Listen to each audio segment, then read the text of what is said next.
Richard! Richard! Oh, hey, Dad. Shh! Jesus, there's no time! I love that shot. Jesus, there's Floating no through the air. time! What? Richard, there's something I've wanted to say for a long time, and now I think this is my last chance. I love you. And now that's the end of the world. I thought It's we not might actually going to be. Shh. This was around must have been around the 2012 apocalypse thing. I just want to confirm that. 11 years ago. Oh yeah, the Mayan prophecy. Yeah, so this is when it didn't happen, obviously. Don't spoil this. Now it's the end of the world. We only have last few precious moments together. Did you not hear it was like 11 o'clock this morning? It's not Tickles. actually happening. It's not the end of the world.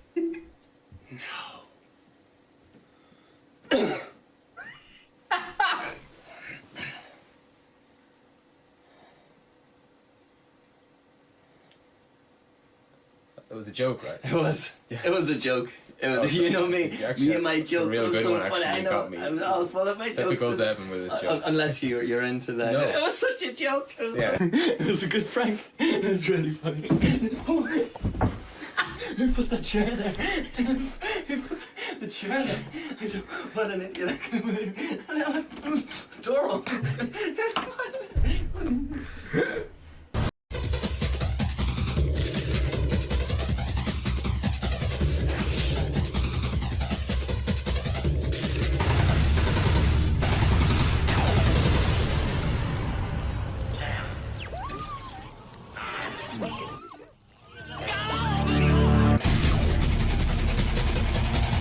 What am I doing? I keep sitting watching things.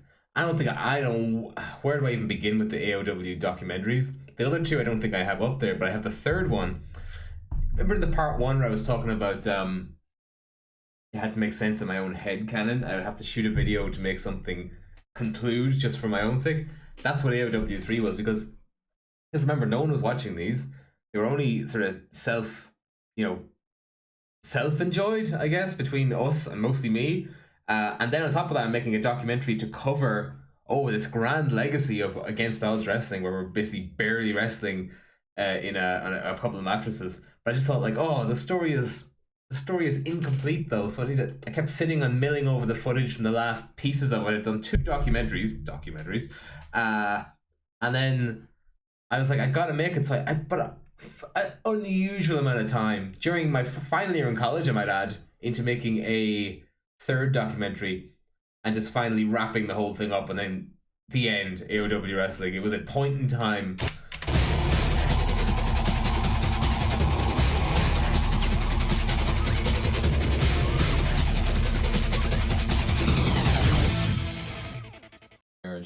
Soundtracks, because that's always been running through my head for like. And it starts with a skit where the 2 Richards, which the channel is so accustomed to the 2 Richards now, never explained, but anyway, where Richard, am having trouble editing the documentary because it's not quite meshing, and I'm having trouble with the soundtrack.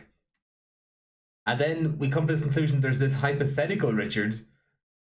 This is very like Alan Wake or something, but which I don't think even existed then, did it? I don't know. But this idea, there's the hypothetical Richard from the A.O.W. videos is also another Richard who is now in limbo because nothing's being written for him to do. So he's floating around limbo. I thought it was quite good at the time. There I am wearing my Armour Camp t-shirt again. Any opportunity to get that in there.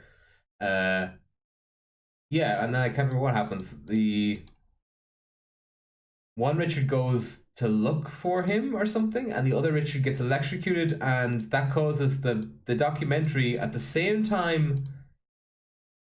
At the same time that the Richard in limbo lifts up the phone in the general manager's office, one of the Richards in real life also picks up the same phone at the same time the 3rd Richard gets electrocuted. Where is it? Not a bad effect, actually, just by the shitty editing software I had back then.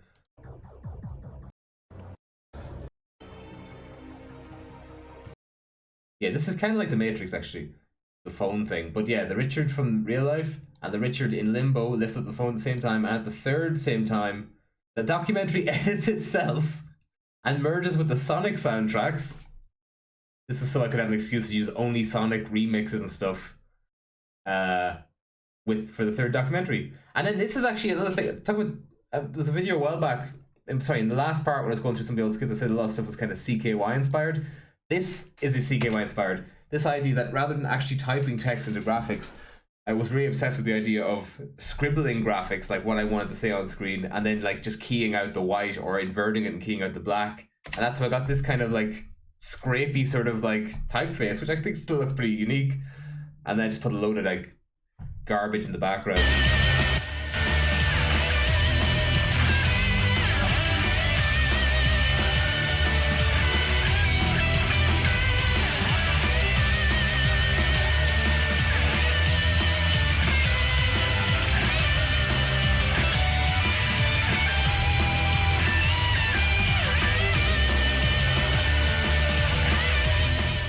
In Christmas of 2009, Richard's title reign had run. On the lead up to the biggest event of the year, Mark returned and made his intentions immediately clear. All four current A.O.W. competitors faced off in the annual Elimination 4-Way. The match saw Mark take out his revenge on Richard, whilst Nathan and Wayne carried on their newfound athletic rivalry. Eventually, all three challengers would hit their finishers on Richard, leading to his elimination and an end to his title reign. Richard was in such disbelief with his title loss that he became obsessed with studying Nathan's offense and invoked his rematch clause immediately at morbid fixation. You know, there's a lot to this, so I'm not even going to go through all this, but it's up there. It's not unlisted for some reason. Apparently this doesn't fit my rules of being too cringe. Oh, but I will go through the finale, because that's what leads on then to the 24/7 series.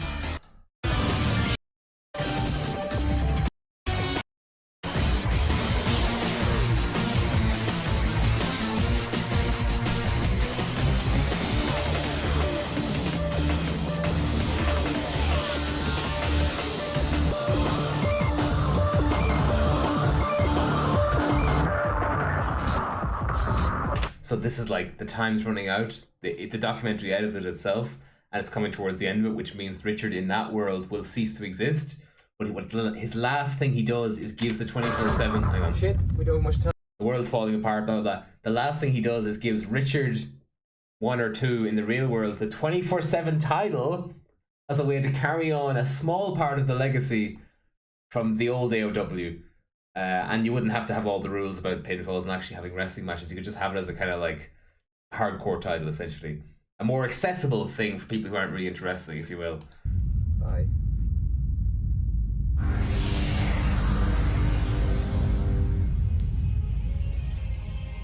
It's so like melodramatic.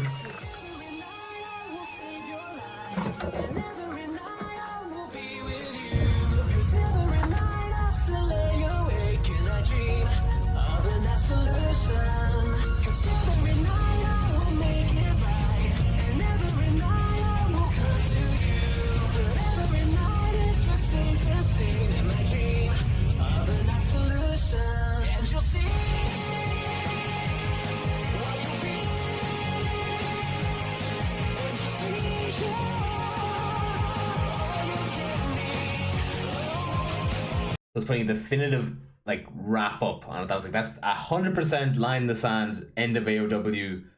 videos that nobody watches, including me, much. And then I could just move on with the 24/7 stuff, which might be next. Nope, this is something where I merge Muse and Crisis City.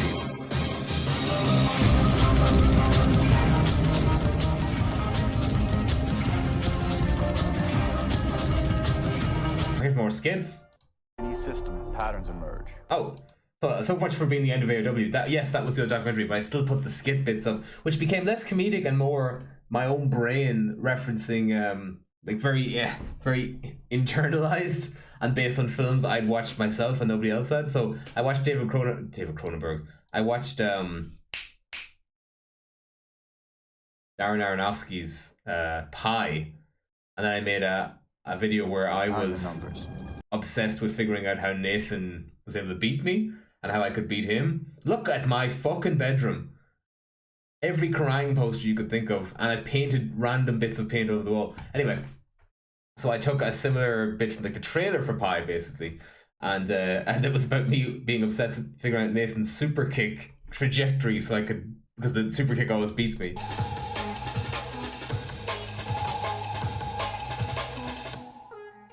And that there, I didn't do that for the video. I actually, as an insane 21-year-old probably, which is weirder, I had two televisions on top of each other. I'd actually pay good money to get one of them TVs now because they actually run PS2s and stuff very well.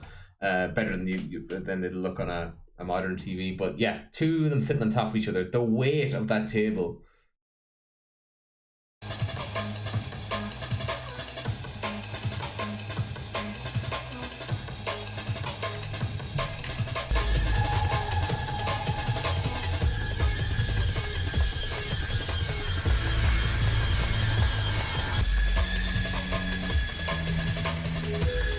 I will say this is definitely my aesthetic, is like static, analog, all that sort of stuff. That's why even when I went to do like some of the McCarthy stuff there on the channel, that was still static. It was more digital static and colors and everything, but I like that. I just love how messy it is.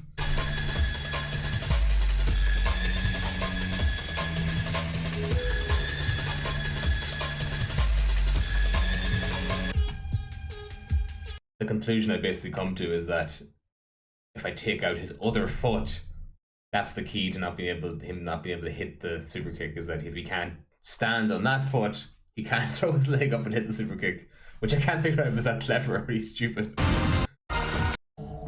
Demon weeps. Snap. If we lose, we have to disband. But like Mark was saying during the week, our alliance is conditional on Wayne being champion anyway. Dix only exists to keep Wayne as champion. The whole group was formed on the basis that Wayne, who had proven himself, was going to be champion. Isn't that right? You said that too.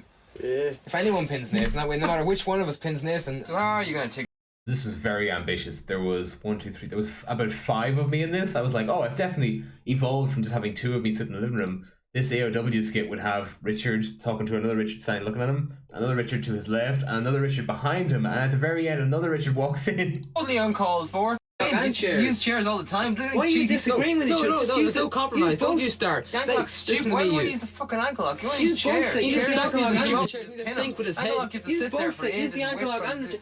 Just, do you want to... What are you... Shut up. You want to shut up. Shut up. Shut up. Use the ankle lock and the chair. Well, you just shut up! Hey. Right, that's it. I will use a chair. I will use the ankle lock. And Just a quick pause. That's not a... My prop gun is literally a funnel for filling a petrol tank and some kind of syringe stuffed into it. So there you go. I'm nothing if not creative. what'd you say again? I didn't say anything. Why does your machine gun sound like a handgun? Hang on. Richard? Yeah? Do you want to do something about this?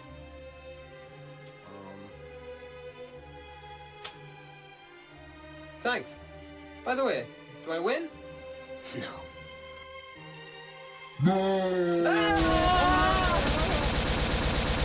Very happy with that effect of the fake blood dripping through the window. Not intention. Not what I was going for, but it worked even better.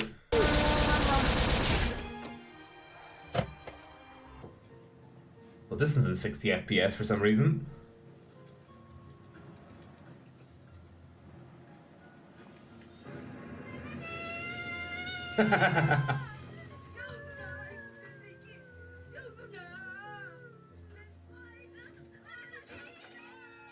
Actually, a great movie by Park Chan-wook called I'm a Cyborg, but That's Okay.